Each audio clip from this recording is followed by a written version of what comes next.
Hello les amis. Alors, j'avais pas prévu d'enregistrer un podcast aujourd'hui, mais il m'est arrivé un petit truc qui m'a donné envie de prendre mon micro. Euh, je voudrais parler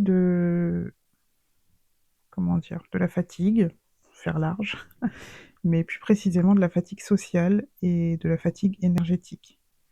Parce que, enfin, je vais vous expliquer ce qui m'est arrivé. C'est vraiment pas grand-chose, mais ça a vraiment tout changé à la dynamique de ma journée. Je me suis levée ce matin, j'étais plutôt péchue.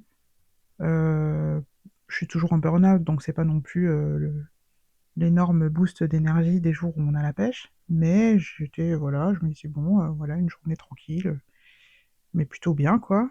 En plus, ce matin, j'ai eu plutôt des idées sympas par rapport à l'évolution de mes activités professionnelles, des nouvelles perspectives, enfin, des nouvelles idées aussi concernant la médiumnité et comment je peux gérer ma façon de communiquer avec les anciens en ce moment où tout est un peu chaotique à ce niveau-là. Donc bon, j'étais plutôt bien. Et puis j'ai reçu un coup de fil d'une personne qui m'est chère. euh, et il s'est passé plusieurs choses. Déjà, cette personne, d'habitude, elle m'envoie un message avant de m'appeler. Et là, ça n'a pas été le cas. Donc déjà, ça m'a fait un truc inhabituel, difficile à gérer en tant que personne autiste. Euh, Mais bon, comme d'habitude, dans mes stratégies de masking, il y a souvent ce truc de stratégie inconsciente, bien sûr. Il y a souvent ce truc de c'est pas grave, c'est pas si grave, et je passe au-dessus et j'accepte les choses telles qu'elles surviennent. Mais bon, bref, donc il y avait cet élément-là. Et puis en fait, au moment où j'ai commencé à parler avec cette personne, je me suis sentie mais épuisée d'un coup. Et sur le moment, j'ai pas percuté qu'est-ce qui se passait parce que j'étais en train de parler avec cette personne et donc j'étais pas concentrée sur mes sensations et essayer de savoir d'où venaient ces sensations, etc. J'étais concentrée sur la conversation.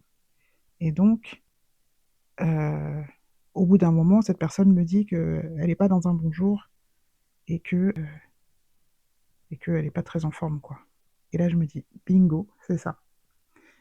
En fait, il y a un phénomène que je vis depuis toujours, en fait, sans avoir forcément su ce qui se passait, sans avoir forcément su que c'était ça. Euh, bon, moi j'appelle ça de l'hyper-empathie. C'est un phénomène qui est quand même relativement connu par les psychologues, je dirais, les psychiatres probablement. Euh, En fait, je ressens, on peut appeler ça de différentes façons parce que voilà, c'est aussi ça qu'on a appelé médiumnité quand j'ai cherché des réponses sur ce que je ressentais auprès de personnes qui étaient connectées à l'invisible. Enfin bref, je ressens ce que les gens ressentent, mais comme si c'était moi en fait. Il n'y a pas de séparation, il n'y a pas de filtre. J'en ai parlé d'ailleurs dans le précédent audio, je crois, mais sous un autre angle en parlant d'autre chose. Mais là, vraiment, j'ai senti cette espèce de truc plombé, mais lourd, de ça va pas, quoi. Comme je me sens moi, comme quand je vais pas bien. Sauf ce qui fait que j'attribue ça à l'autre personne. Déjà, c'est la répétition de ce genre d'événements qui fait que j'ai observé qu'il y avait un phénomène comme ça, où j'absorbe comme une éponge ce qui se passe chez l'autre. Et ensuite, parce que 2 secondes avant, j'étais bien. J'étais pas du tout dans ce mood-là. Donc il n'y a aucune autre explication que le contact avec l'autre qui pourrait justifier ce changement d'état aussi soudain et aussi diamétralement opposé. Évidemment, je sais que je suis comme ça et je n'attribue pas à l'autre la faute du fait que je me sente mal après avoir été en contact avec lui ou elle. Mais il se trouve que voilà, j'ai ce truc-là qui est en moi, qui s'exprime. Je ne sais pas par quel mécanisme précisément. C'est pas un phénomène qui est étudié par la science, donc personne ne peut m'apporter de réponse. Euh, J'en ai quelques-unes qui me viennent des anciens. Mais bref, c'est pas quelque chose sur lequel j'ai du contrôle. Et ça m'oblige, en fait, à faire très attention à qui je fréquente, à quel moment je fréquente les gens, Enfin, je parlais la dernière fois dans le dernier audio des personnes, que quand les personnes ne sont pas suffisamment alignées avec moi, ça me crée des perturbations. Bah, c'est exactement ça, en fait. Et ça me perturbe beaucoup parce que là, ce que je viens de vous raconter qui s'est passé, ça ça s'est passé avec quelqu'un que j'affectionne énormément, que j'ai absolument pas envie de blesser, que j'ai pas non plus envie de laisser, derrière moi. Mais, il y a des moments où on est bien en phase, où c'est fluide et où je me trouve pas épuisée par l'interaction. Et il y a d'autres moments, mais je me retrouve complètement plombée avec cette même personne. Du coup, je sais pas trop quoi faire. Mais en fait, je voulais pas parler de ça pour parler de cette relation-là spécifiquement. Je voulais parler de ça parce qu'il se peut que quelque part, dans ce petit coin d'internet, il y ait d'autres gens qui sont neuroatypiques, et qui perçoivent des choses, comment dire? De manière tellement plus forte, au-delà même de ce qu'on appelle hypersensibilité, en fait, parce que moi, c'est ça que je vis. C'est des choses qui ne sont expliquées que par, le langage, du paranormal, on va dire. Mais en réalité, pour moi, d'après ma perception des choses et d'après toutes les recherches que j'ai pu faire, sur différents domaines, c'est juste une partie du cerveau, une partie de notre être, parce qu'il y a pas que le cerveau qui fait qu'on perçoit les choses, une partie de notre être qui n'est pas encore connue, qui n'est pas encore explorée, qui n'est pas encore étudiée, qui est capable de cette perception-là, au-delà du visible, au-delà de ce qu'on appelle la norme aujourd'hui, et qui fait qu'on est sensible à ce point, au point de capter, d'absorber, ce que ressent l'autre. Une espèce ouais, d'hyper-empathie, je vois pas d'autres mots, en fait, pour décrire ça au mieux, mais hyper ultra, en fait.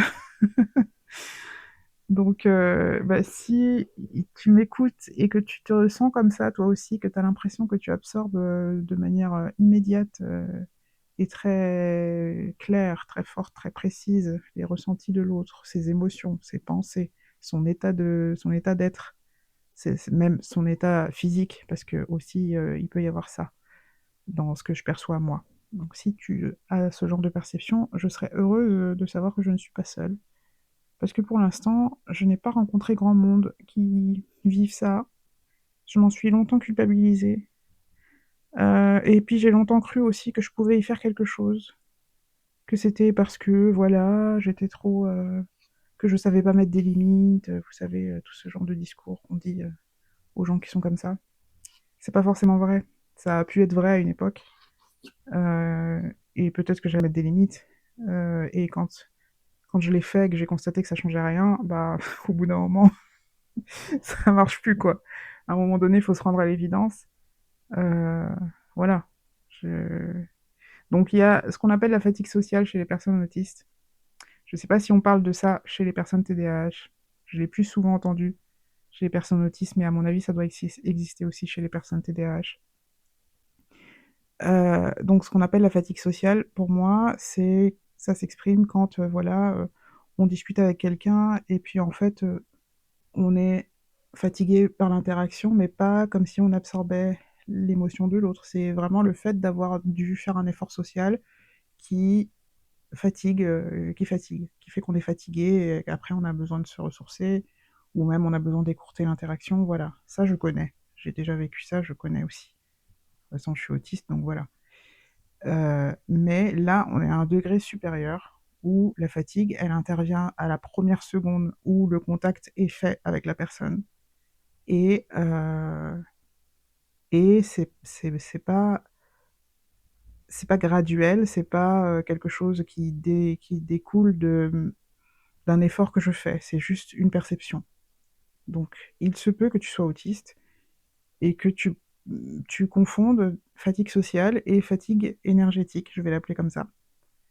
La fatigue énergétique étant cette fatigue qui te prend quand tu es en contact avec une personne dont les énergies sont basses, dans le sens où voilà, elle est très fatiguée, elle est déprimée, elle est malade, elle porte des idées négatives ou comment dire, des idées hostiles envers une personne, une situation, voilà.